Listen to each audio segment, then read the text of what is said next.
Welcome વિદ્યાર્થી મિત્રો. આજે આપણે ધોરણ 11 વિષય ગણિતમાં પ્રકીર્ણ સ્વાધ્યાય 2 ની વાત કરીશું. પ્રકીર્ણ સ્વાધ્યાય 2 એમાં જે દાખલા છે આજે આપણે બધા ગણીશું. તો પહેલું એક દાખલો આપણે પહેલો ગણ્યો હતો, ત્યારબાદ દાખલા નંબર 2 જોઈએ. તો fx is equal to x square એક ફંક્શન આપેલું છે. fx is equal to x square. તો f1.1 minus f1 ના છેદમાં 1.1 minus 1 કેટલું થાય? તો અહીંયા આપણે બહુ સરળ છે. fx is equal to x square હોય તો f1.1 એટલે શું થાય? f1.1 નો સ્ક્વેર. f1 એટલે શું થાય? 1 નો સ્ક્વેર. અહીંયા જે 1 મૂકો તો અહીંયા 1 નો સ્ક્વેર થઈ જાય. અહીંયા જે મૂકો એનું સ્ક્વેર થાય અને છેદમાં બાદ બાકી 0.1. આનું સાદુરૂપ આપશું એટલે આપણને મળશે 1.1 minus 1 એટલે 0.1 is equal to 2.1. વિધેય ત્યાર પછીનો દાખલો છે. વિધેય fx એક આવું છે. x સ્ક્વેર પ્લસ બહુપદી વિધેય છે, સમય વિધેય છે. અંશ અને છેદમાં બહુપદી છે એટલે સમય વિધેય છે. fx is equal to x square plus 2x plus 1 ના છેદમાં x square minus 8x plus 12 નો પ્રદેશ શોધો. તો પ્રદેશ એટલે કે આમાં x ની કઈ કિંમતો મૂકી શકાય એને એનો પ્રદેશ કહેવાય. x ની શક્ય બધી જ કિંમતોનો ગણ એટલે એનો પ્રદેશ. હવે છેદના અવયવ પાડીએ તો આપણને મળશે x minus 2 ને x minus 6. એટલે એનો અર્થ એવો થાય કે x બરાબર 2 અને x બરાબર 6 મૂકવામાં આવે તો છેદ 0 થઈ જાય. જો એનો છેદ 0 થાય તો એ સંખ્યા છે અવ્યાખ્યાયિત બને. માટે આપણે x minus 2 into x minus 6 is not equal to 0 થવા માટે શું જરૂરી છે? તો કે x ની કિંમત 2 અને 6 થવી જોઈએ નહીં. એટલે કે બીજા શબ્દોમાં કહીએ તો x બરાબર 2 અને x બરાબર 6 માટે fx વ્યાખ્યાયિત નથી. તો શેના માટે છે? 2 અને 6 માટે નથી. તો છે for every x belongs to r minus 2 6 set ગણમાં 2 અલ્પવિરામ 6. એટલે કે r ના બધી સંખ્યાઓ માટે વ્યાખ્યાયિત છે. એમાંથી કઈ બાદ કરી નાખી છે? r માંથી વાસ્તવિક સંખ્યાના ગણ r માંથી આપણે 2 સંખ્યા બાદ કરીએ, એક 2 અને એક 6. બાકીની બધી સંખ્યા માટે આપેલ વિધેય છે એ વ્યાખ્યાયિત છે. એટલે એનો પ્રદેશ એટલે કે domain of f is equal to r minus સગડિયા કૌંસમાં 2 6. તો આ એનો આપણને પ્રદેશ મળ્યો. અહીંયા x ની જગ્યાએ આપણે કિંમત મૂકવા જઈએ તો 2 અને 6 સિવાયની કોઈ પણ કિંમત મૂકી શકાય. જો 2 અને 6 મૂકીએ, ધારો કે 2 અને 6 અહીંયા મૂકી દીધા, 2 મૂકો છેદ 0, 6 મૂકો છેદ 0. એટલે કે 2 મૂકશો એટલે 2 minus 2 થઈ જાય 0. 0 into something 0 something ભાગ્યા 0 is equal to infinitive. એ જ રીતે 6 મૂકીશો તો પણ અહીંયા 0 મળશે તમને. x minus 6, 6 minus 6 is equal to 0. એટલે આ પરિસ્થિતિમાં એનો આપણને પ્રદેશ domain of f is equal to r minus સગડિયા કૌંસમાં 1 2 6 મળશે. 2 6 માઇનસ કરી નાખવાનો. For every x belongs to r minus 2 6. હવે ત્યાર પછી એક બહુ મહત્વના દાખલા છે આ બધા. fx બરાબર x માઇનસ 1 નો square root of x minus 1. fx is equal to square root of x minus 1 થી વ્યાખ્યાયિત વિધેયનો પ્રદેશ તથા વિસ્તાર શોધો. પ્રદેશ એટલે એવા બધા x કે જેની કિંમત આપણે અહીંયા x ની જગ્યાએ મૂકી શકીએ એવા બધી જ સંખ્યાઓનો સમૂહ જે બને એને કહેવાય પ્રદેશ. અને વિસ્તાર એટલે આનો fx બરાબર જે જવાબ આવે અહીંયા એને વિસ્તાર કહેવાય.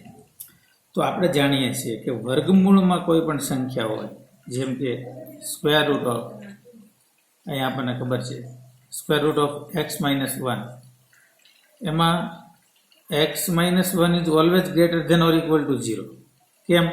તો કે આ જો સંખ્યા માઇનસ હોય તો એ સંકર સંખ્યા બની જાય, કોમ્પ્લેક્સ નંબર બની જાય.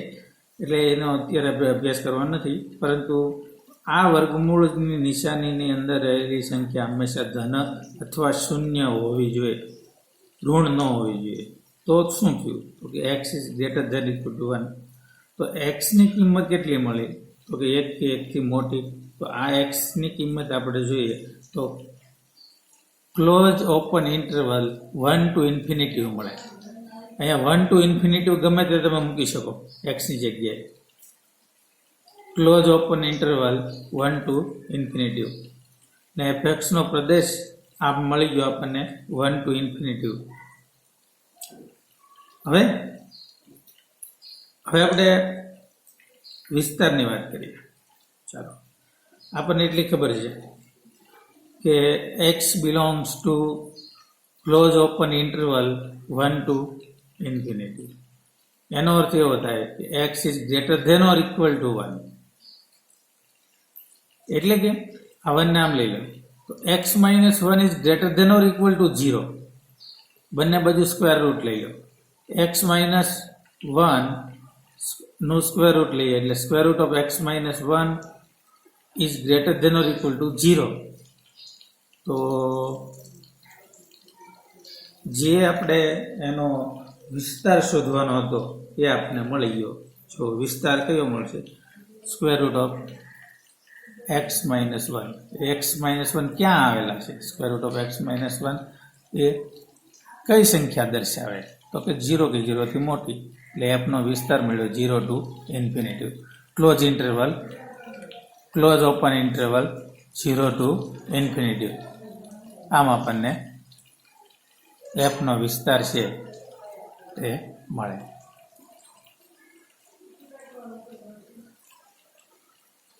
હવે fx બરાબર મોડ x માઇનસ 1 થી વ્યાખ્યાયિત થતા વિધેય f નો પ્રદેશ અને વિસ્તાર શોધો. તો તે જ રીતે જે આપણે હમણાં જોયું એ જ રીતે fx નો પ્રદેશ તથા વિસ્તાર શોધવાનો છે. તો પ્રદેશ એટલે કે ડોમેન ઓફ f એ શું આવશે? x બિલોંગ્સ ટુ r, જ્યાં fx એ વ્યાખ્યાયિત હોય. fx વ્યાખ્યાયિત હોય એવા બધા x ના સમૂહને એનો પ્રદેશ કહેવાય. એ બધે વ્યાખ્યાયિત છે. x ની કિંમત અહીં કોઈ પણ મૂકી શકાય. એટલે df ડોમેન ઓફ f નો પ્રદેશ બરાબર r મળે. f નો પ્રદેશ મળે r.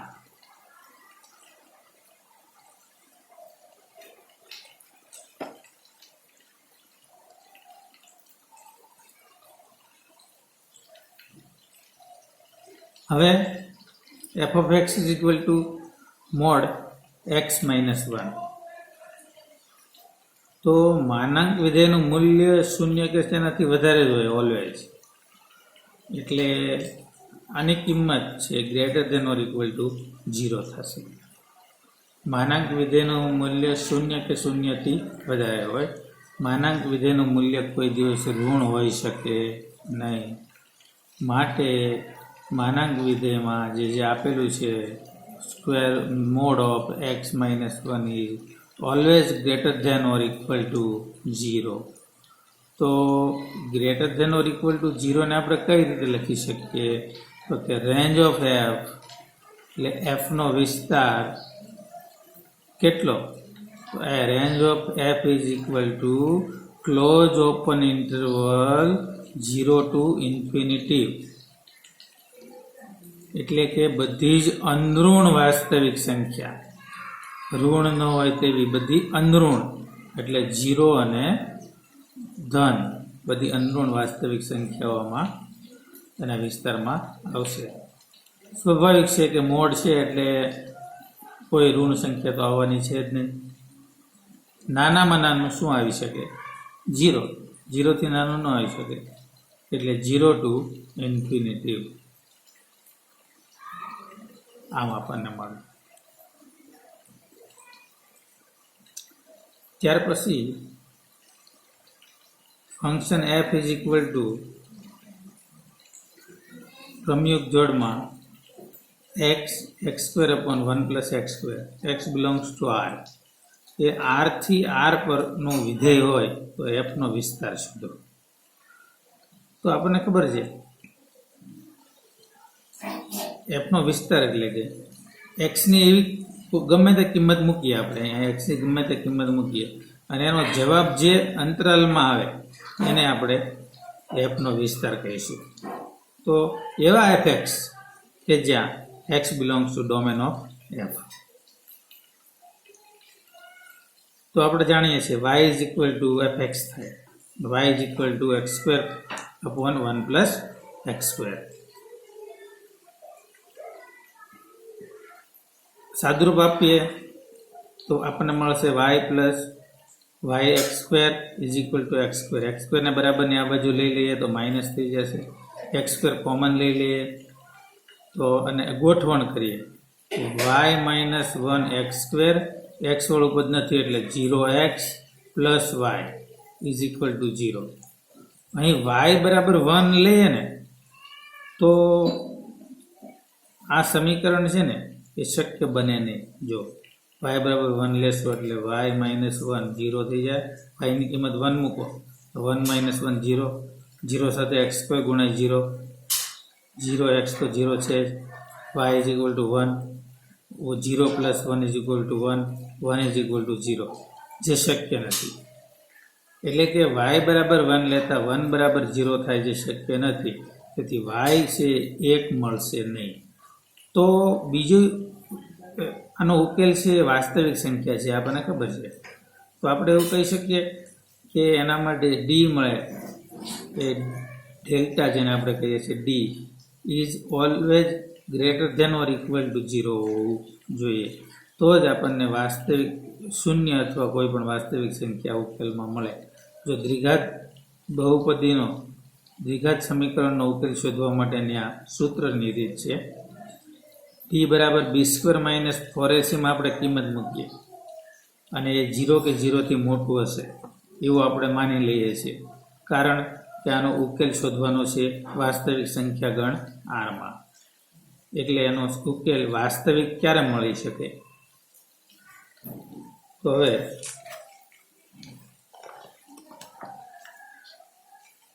D is equal to b square minus 4ac is always greater than or equal to 0 થવું જોઈએ. એક્સ બિલોંગ્સ ટુ આર હોવાથી સમીકરણને આરમાં ઉકેલ છે. તો જોઈએ B square minus 4ac is greater than or equal to 0, Y is not equal to 1, Y 1 નથી. કેમ કે વાય 1 મૂકીએ તો સમીકરણનું સમાધાન થતું નથી. તો આનું સાદરૂપ આપો વાય ઇન્ટુ વાય માઇનસ 1, -4 ને બરાબરની સામે લઈ લો એટલે માઇનસ વડે આખા સમીકરણને ગુણશો એટલે અસમતા બદલાઈ જશે. આ માઇનસ છે અને બરાબરની સામે આપી દઈએ 0 ને સાથે, એટલે કે આખા સમીકરણને માઇનસ વડે આપણે ગુણી નાખીએ. અથવા તો એવું પણ કહી શકાય કે આ માઇનસને બરાબરની સામે લઈ જઈએ એટલે આ જે અસમતા છે એ less than or equal to થઈ જશે. એટલે Y into Y minus 1 is less than or equal to 0, Y is not equal to 1. તો આ લેસ ધેન 0 ક્યારે શક્ય છે? કે જ્યારે બેમાંથી એક માઇનસ હોવું જોઈએ, તો જ એ લેસ ધેન 0 થાય. બેમાંથી એક ઋણ હોવું જોઈએ. તો ઋણ કોણ હોઈ શકે? તો y-1 ઋણ હોઈ શકે. y-1 છે એ ઋણ હોઈ શકે. કેમ? તો કે y ઋણ નથી. આમાં બેમાં નાની સંખ્યા કઈ? y-1. આ 4 હોય તો આ એક માની લો કે કોઈ એક સંખ્યા છે 0.5, તો આ કેટલી થાય? 0.5 -1 એટલે -0.5. એટલે કે આ સંખ્યા ધન હશે અને આ ઋણ છે.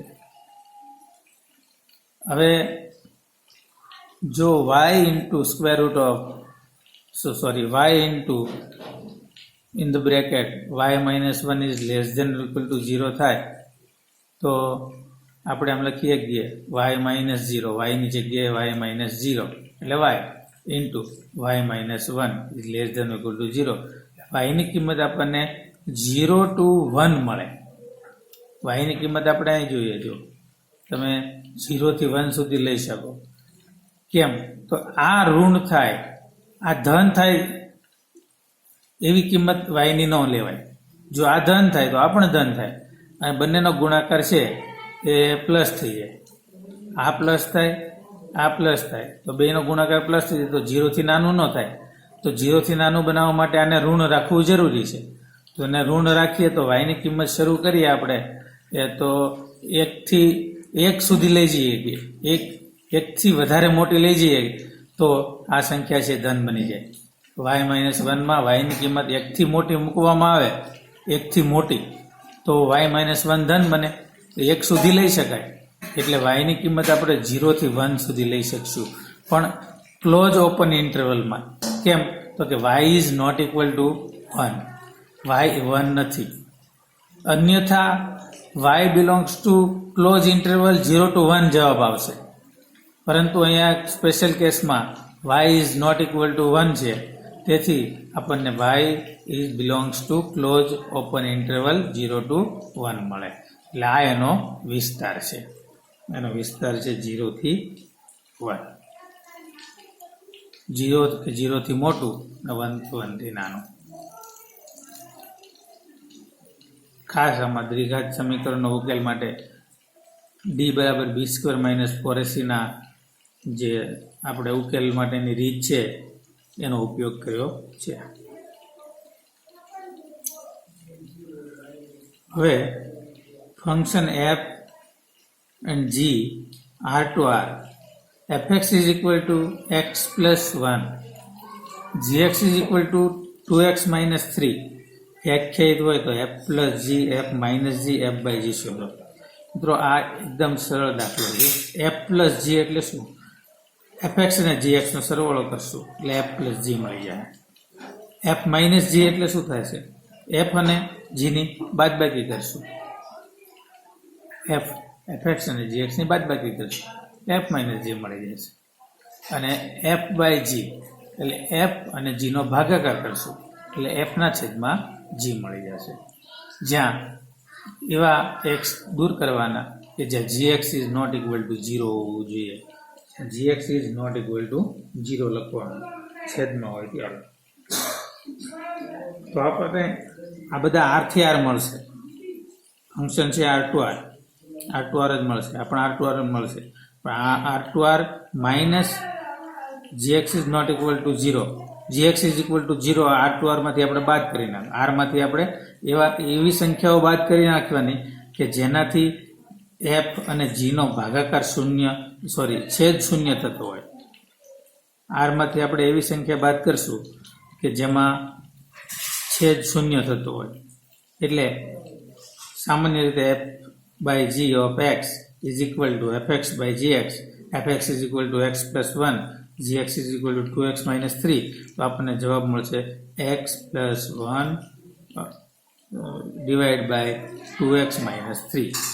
આમ આપણને આ બે વિધેયના સરવાળો, બાદબાકી, ભાગાકાર અને હજુ આગળ આપણે ગુણાકાર મેળવવો હોય તો પણ મેળવી શકીએ. છેલ્લો દાખલો છે.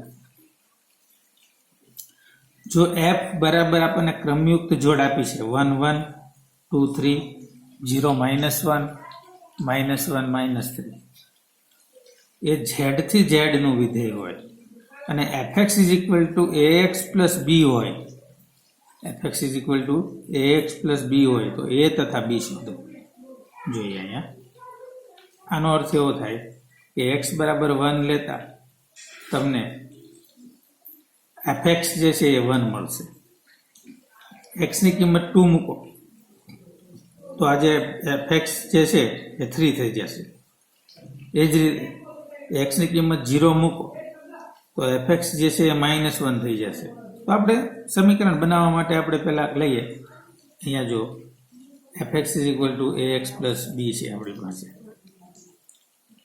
તો અહીંયા આપેલું છે આપણને 1 1 બિલોંગ્સ ટુ આમાં એફમાં ક્રમયુક્ત જોડાવેલી છે 1 અલ્પવિરામ 1. તો આપણે f1 લઈએ તો એના બરાબર 1 થાય. પણ f1 એટલે શું? a into 1 plus b.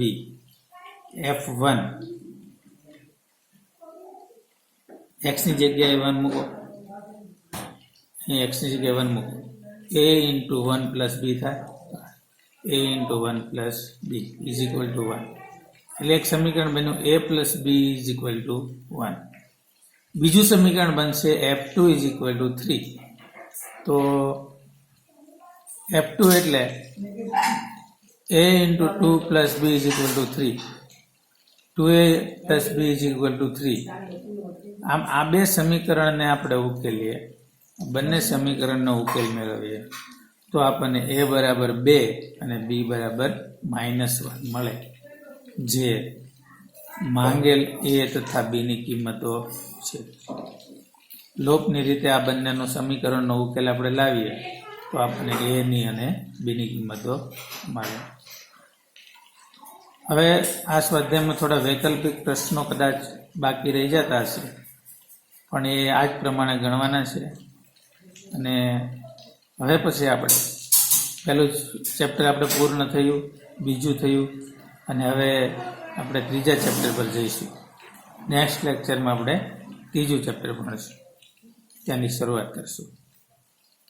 અહીં સુધીની પ્રેક્ટિસ બરાબર કરી લેજો. Thank you.